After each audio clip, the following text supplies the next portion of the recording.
วิธีบำบัดลอยห้างนึงลอยเตะหายได้ปีกเนี่ยជំរាបសួរអ្នកទាំងអស់គ្នាធ្លាប់ជួបបញ្ហានេះទេលក់អីវ៉ាន់ដាច់រាល់ថ្ងៃភ្ញៀវចូលពេញហាងតែដល់ពេលចុងខែបែរជាគ្មានលុយសល់សម្រាប់ទិញអីវ៉ាន់ចូលហាងឬគ្មានលុយចំណេញច្បាស់លាស់សោះបញ្ហាធំបំផុតរបស់ម្ចាស់អាជីវកម្មគឺ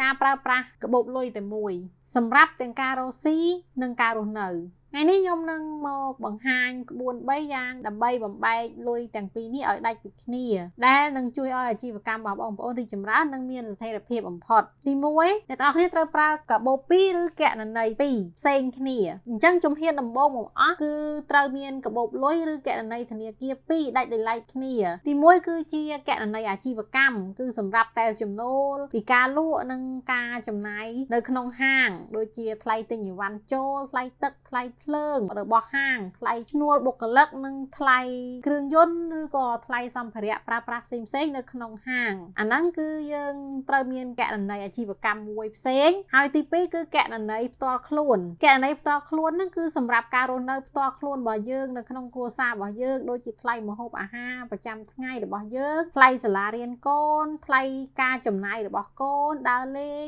សម្លៀកបំពាក់ឬក៏គ្រឿងសម្អាងគ្រឿងអលង្ការរបស់ខ្លួនឯងហ្នឹងគឺនៅលើគណនីផ្ទាល់ខ្លួនផ្សេងអញ្ចឹងទោះបីជាយើងជាម្ចាស់ហាងខ្លួនឯងក៏ដោយក៏យើងគ្មានសិទ្ធិដកលុយពីកងអាជីវកម្មទៅទិញម្ហូបផ្ទាល់ខ្លួននោះទេព្រោះគ្រប់កាក់គ្រប់សេនដែលចូលនៅក្នុងហាងនោះគឺជាលុយរបស់ហាងមិនមែនលុយរបស់យើងទេទី2កំណត់ប្រាក់ខែឲ្យខ្លួនឯងបងប្អូនខ្លះអាចនឹងសួរថាចុះបើមិនឲ្យដកលុយហាងចាយតើបានលុយពីណាសម្រាប់រស់នៅតើបានលុយពីណាសម្រាប់ចាយអញ្ចឹងចម្លើយគឺត្រូវកំណត់ប្រាក់ខែខ្លួនឯងឲ្យច្បាស់លាស់ក្នុងនាមជាអ្នកគ្រប់គ្រងហាងយើងត្រូវកំណត់ខ្លួនឯងថាក្នុងមួយខែត្រូវចាយវាយក្នុងផ្ទះប៉ុន្មានឧទាហរណ៍$400ឬ$500រៀងរាល់ចុងខែឬដើមខែយើងត្រូវដកលុយចំនួនថេរនោះពីកងអាជីវកម្មមកដាក់ក្នុងកងផ្ទាល់ខ្លួនឬក៏ដកពីកាបូបអាជីវកម្មមកដាក់នៅក្នុងកាបូបផ្ទាល់ខ្លួនបើខែនេះហាងចំណេញច្រើនក៏បងប្អូនដកចាយត្រឹមតែឧទាហរណ៍ថា$400អញ្ចឹងបើខែនេះហាងចំណេញច្រើនក៏បងប្អូនដកចាយតែ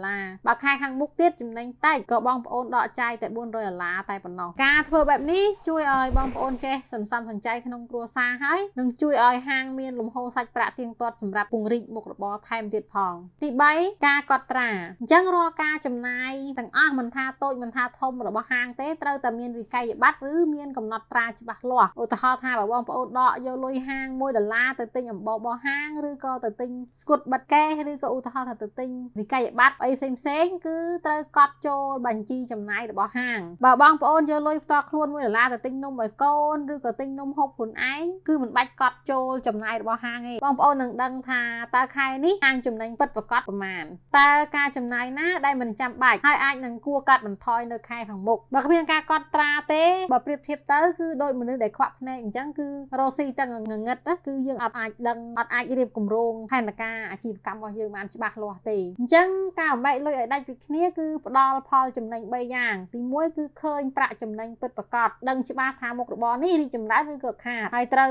កែប្រែចំណុចណាខ្លះដើម្បីឲ្យត្រឡប់មកល្អវិញហើយទី2គឺយើងងាយស្រួលបង់បំណុលនៅពេលដែលលុយមិនច្បុកច្បល់បងប្អូនអាចមានផែនការសងបំណុលច្បាស់លាស់អាចថាសងទៅដៃគូអាជីវកម្មរបស់យើងបានច្បាស់លាស់ជាងមុនទី3គឺភាពស្ងប់ចិត្តអញ្ចឹងយើងលែងភ័យរឿងដាច់លុយសម្រាប់ទិញអីវ៉ាន់ចូលហាងទៀតហើយពួកអីយើងមានកំណត់ត្រាច្បាស់លាស់ខ្លួនយើងហើយអញ្ចឹងការរកស៊ីមិនមែនសំខាន់ត្រឹមតែលក់ដាច់ប៉ុណ្ណឹងទេវាសំខាន់មួយទៀតគឺលើការគ្រប់គ្រងលុយដែលយើងរកបានអញ្ចឹងយើងចាប់ផ្ដើមបំបែកកាបូបលុយរបស់យើងពីថ្ងៃនេះទៅដើម្បីអនាគតអាជីវកម្មរបស់យើងរឹងមាំសូមអរគុណសម្រាប់ការតាមដានហើយបើសិនជាបងប្អូនយល់ថាវីដេអូនេះមានប្រយោជន៍កុំភ្លេចជួយ like subscribe និង share ចែករំលែកឲ្យមិត្តភ័ក្តិរបស់អ្នកទាំងអស់គ្នាផងសូមអរគុណជួបគ្នានៅវីដេអូក្រោយ